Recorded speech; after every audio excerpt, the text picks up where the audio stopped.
All right, here now with some breaking news from the White House. More on the Washington Post breaking story that Robert Mueller threatened President Trump with a subpoena. We have Fox News chief national correspondent, our friend Ed Henry. Big news tonight, Ed. Yeah, that's right, Sean. The Washington Post basically saying this happened in early March at a rather extraordinary meeting. Robert Mueller raising the possibility of a subpoena to compel testimony from President Trump in this Russia collusion investigation. There would be constitutional questions over that, and the case could go all the way to the Supreme Court. Fox confirming that John Dowd, then the lead Trump attorney, told Mueller, quote, "This is not some game. You are screwing with the work of the President of the United States." Now, I've spoken to some in the president's orbit who are furious about this leak. They think Dowd may have put this out there along with last night's leak about Robert Mueller's list of questions. Dowd, in a phone call tonight, denied that to me. Others in the president's orbit saying maybe the president wants these leaks out there so everybody's on the same page about exactly what Mueller is asking. Plus, the White House can use these leaks, as they did today, to say all of this is a witch hunt. The bottom line is the list you've been talking about of over 40 questions is so broad that people close to the process are telling me tonight it makes it less likely the president will ever sit for an interview with Mueller. The president, as I noted today, charged it's a witch hunt. He railed against the leaks. Insiders here focusing on the part of the New York Times story saying this list of questions from Mueller was compiled by the president's lawyers, led at the time, as I noted, by Dowd, after a series of consultations that Dowd, you see him there, had with Mueller. Dowd tonight told me, quote, "It's not me, pal," insisting he is not leaking this information out. But he left the president's legal team earlier this year after concluding that Mueller's long list of questions could put the president in legal jeopardy if he sat for an interview. This leak widely seen as an attempt to sabotage any interview. The Times added that the leak was a person outside the president's legal team, meaning it would not likely be the White House lawyer Ty Cobb or new outside lawyer Rudy Giuliani, who basically replaced Dowd since they are currently on the team. While the president has said he wants to do an interview, I told you some of his advisors now telling me tonight it's less and less likely because they see this as a pile-on. Mueller pressing for answers about the president's interactions with James Comey, General Flynn, Attorney General Jeff Sessions, plus questions about whether he communicated with lawyer Michael Cohen about real estate deals in Russia, which would seem to cross that red line the president talked about last year about how he did not believe it would be fair for his business dealings before he was president to be investigated. Meanwhile, last point, Republicans Trey Gowdy and Bob Goodlatte today are trying to probe some of James Comey's leaks, sending a letter to Sessions and the Deputy Attorney General Rod Rosenstein seeking documents on one of Comey's friends, Daniel Richman. You remember him? Comey used him as a go-between to release some of his memos. Rosenstein today said that he's not going to be extorted by, that's the word he used, these articles of impeachment against him being drafted by House Republicans. I can tell you Republican Mark Meadows tonight said that's ridiculous, and that Rod Rosenstein, he said, should stick to facts instead of rhetoric, Sean. All right, Ed Henry at the White House. Maybe you should read the Constitution. Something about checks and balances. Congressional oversight is part of that. Thank you. Joining us now with more reaction, Florida Congressman Ron DeSantis, NRA TV contributor, former Secret Service agent Dan Bongino. I agree this with Greg Jarrett, David Schoen, Joe DeGeneva, Congressman. I agree with Alan Dershowitz. This is a perjury trap. This is juvenile. The idea that you're going to ask President what was in your mind is an absurdity, and it shows just how far this has gone from so-called collusion with Russia. Well, you're right, Sean. Very few of the bullets involved the campaign. It was mostly during the transition and then during his presidency. So you have a situation where Robert Mueller, he's a DOJ employee effectively. So he's an inferior officer in the executive branch. What gives him the right to conduct oversight over basic presidential decisions that have nothing to do with any type of criminal activity? What was in your mind when you talked about Sessions resigning or this or that? He does not have a right to subpoena the president for that. I don't think the president should submit to those questions. And I agree with Alan Dershowitz, and I agree with you, Sean. I think really they're not trying to investigate a crime. They're trying to manufacture a process crime. Yeah.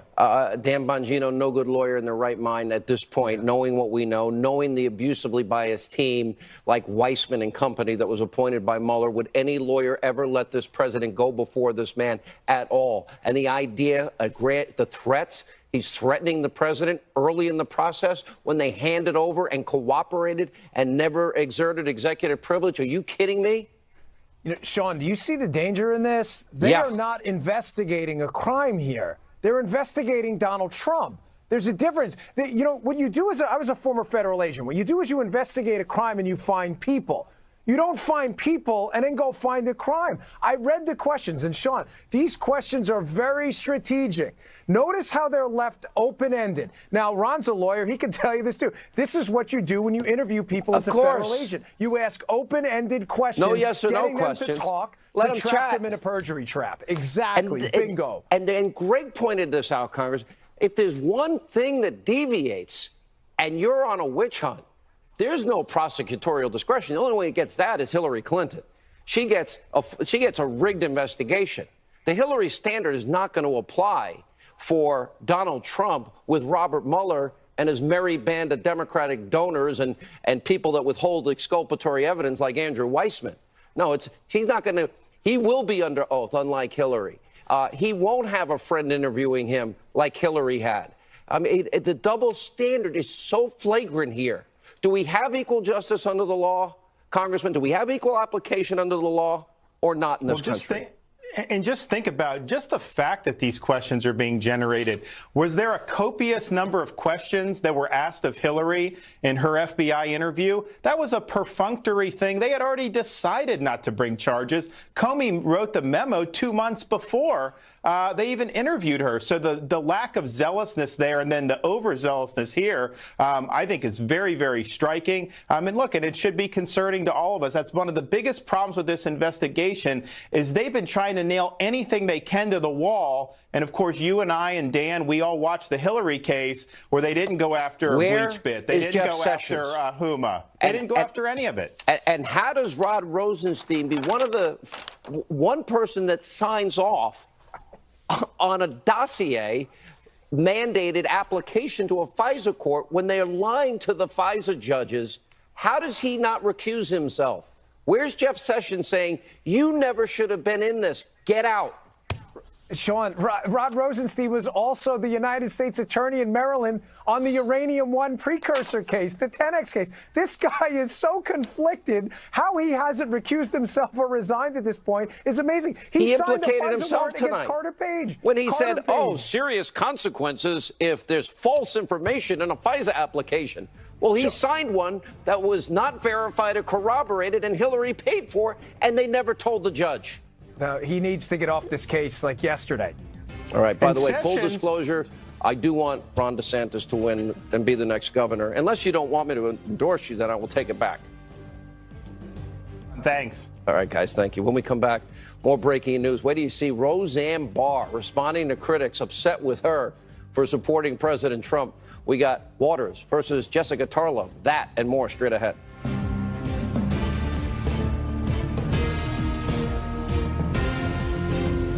Way to buy a car. The Roseanne reboot continues to score huge in ratings, which, of course, is rattling the left, since Roseanne Barr is an outspoken supporter of President Trump. She responded to her critics last night. This is priceless. In an interview with Jimmy Fallon. Watch this. But then also with the big hit comes people that aren't so happy as well. If you say that you're a supporter of Donald Trump or... Oh, yeah, people are mad about that. Yeah. But, I don't give a Well, everybody had to choose for themselves, according to their own conscience, who they thought was the lesser of two evils. Everybody chose that, so I'm not going to put anybody down who didn't vote like me. This is America. It's a free country, and, when you weigh it all together, I just felt like we needed a whole new thing all the way, bottom to top. And we got it, and the economy is changing, and look at what's happening on the foreign policy front. Meanwhile, the left continues to also viciously go after Kanye West for his support of President Trump. Earlier, in an absolutely wild interview with TMZ on our friend Harvey Levin, while West defended his praise for President Trump, took shots at the liberal group, some of the liberal groups out there in the media. Here's some of it. It's the mob. The mob tries to tell you what to think.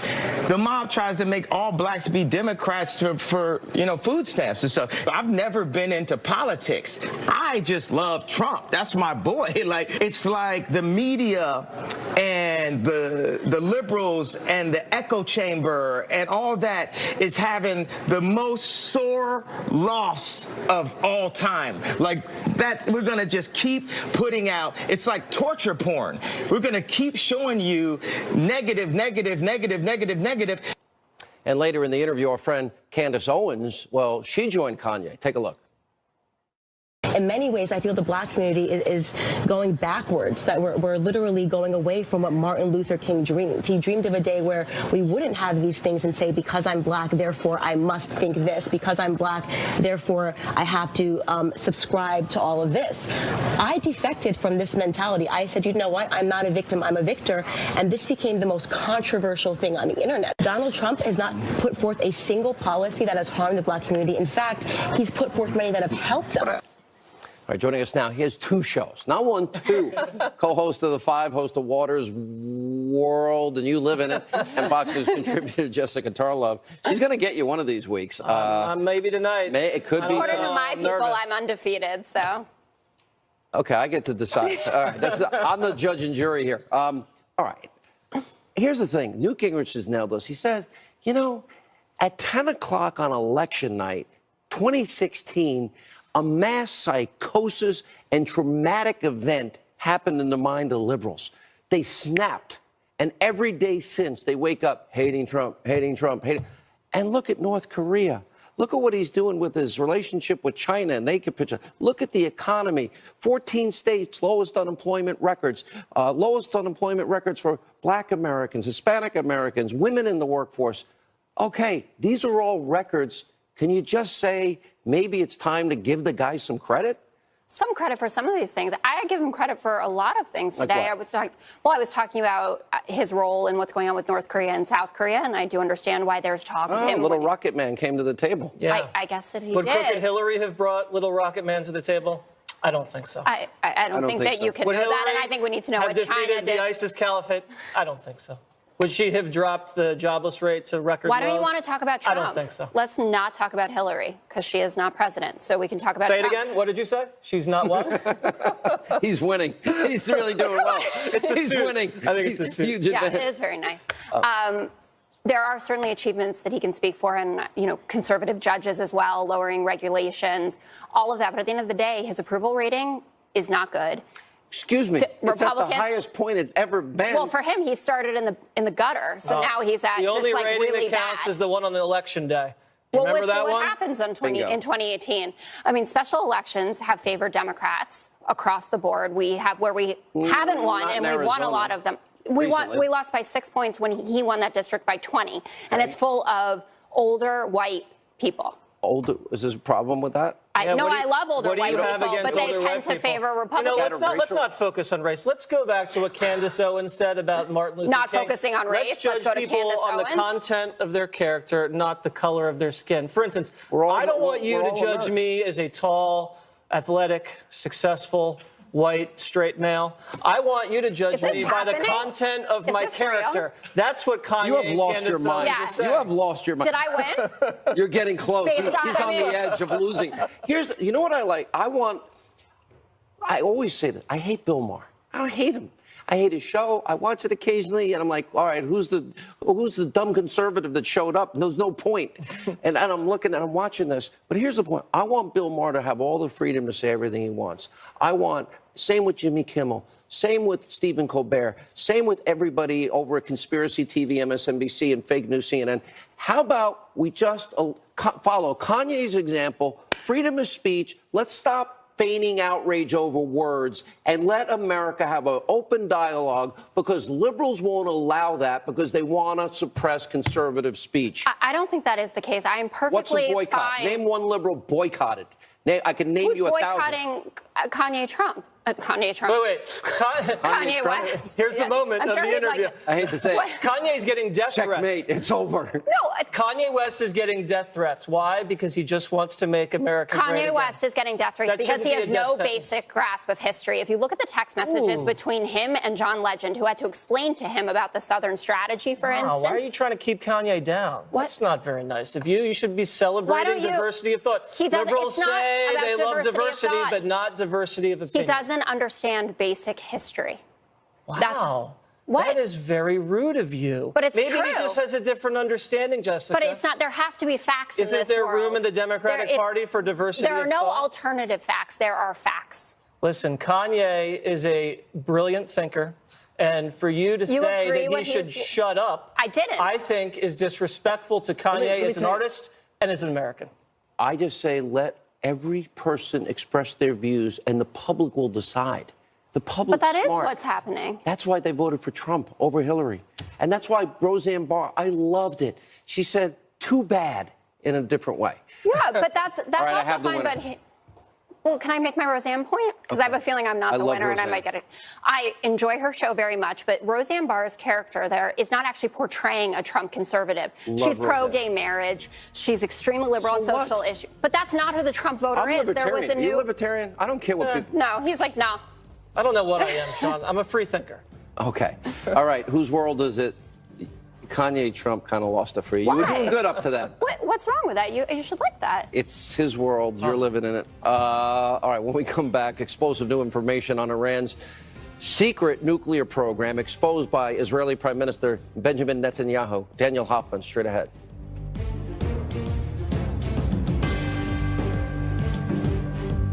June 29th, Publishers Clearing. The preeminent terrorist regime of our time, in which, its goons chant death to America, death to Israel. This regime had a secret nuclear weapons program, and they're trying, under a very bad deal, to get a nuclear arsenal. They shouldn't get it. President Trump has stood so firmly and so clearly on this issue, and he said that will not happen. And that is something that I fully back, and I think it's not only in the interest of Israel and the United States, that's obvious. It's in the interest of the world. This tyrannical, anti-American regime should not have nuclear weapons. That was the Israeli Prime Minister Benjamin Netanyahu earlier today on Fox and Friends talking about Iran's secret nuclear weapons program, as he described yesterday. Here with reaction, retired CIA senior intelligence officer and Sonoran Policy Group Vice President Daniel Hoffman. I thought that presentation yesterday was perhaps one of the biggest breakthroughs, intelligence-wise, that I have seen in my lifetime. I wanted to get your thoughts. And the fact that the prime minister did it without notes, I'm told, and put this thing out there, and with all of that evidence corroborated by our own intelligence, I want to get your thoughts. Yeah, well, listen, Israel is on the front lines, and they've been very good at tracking Iran's development of their nuclear program, and they're very concerned about Iran's use of Syria as a proxy force. The Iranians are building up their capability, military capability in the Golan Heights. So it was a powerful expression on the part of Prime Minister Netanyahu of Israel's concern, intelligence briefing. I think from our perspective, President Trump does not want to bequeath to his successor a failed Iranian policy, similar to the one he's having to deal with on North Korea, where Iran is enriched with sanctions relief, where they've got an ICBM because that's not covered in the Iran nuclear deal, capable of targeting our homeland, and then a nuclear breakout after the sunset provision closes out after 15 years with centrifuges and enrichment of uranium so that they can break out with a nuclear weapon. I mean, that's not where we want to go. The problem is that the Obama administration left this administration with really not very good options. We can scrap the deal. That's going to carry some economic costs. We could continue with this flawed deal, or we could try to supplement it with other deals. Any of those options are very tricky and challenging. You're going to see the art of the deal from Secretary Pompeo right now. I think I'm very impressed. I've known Secretary of State Pompeo for a long time. He is a very impressive figure. Graduated top of his class at West Point. But more importantly, I've met with him. He's a brilliant thinker and strategist. I just think that we're getting to a point here. They can't continue to lie to the world and the world not take those sites out. Am I wrong? Yeah, no, I think you're right. And I think, look, you're seeing Secretary Pompeo front and center on the two most serious challenges, immediate challenges for us right now, North Korea and Iran. And I thought it was pretty impressive of him to get right out to the region, meet with our NATO allies. We're going to have some pushback from France in particular, which has, their natural gas firm Total. Their intelligence has been wrong. The IAEA has been lied to repeatedly. Yeah, I mean, Iran, there's an argument that they didn't fully disclose what they had done in the past as part of this deal. But, the French have some serious economic interests. Renault wants to increase their car production. Really? Total wants to increase their natural gas it's production. It's about economics for France, really? Not human safety, human lives, human the potential of a modern-day Holocaust? I think it's playing a role, and I think that's where you're going to see Secretary Pompeo exercising his art of the deal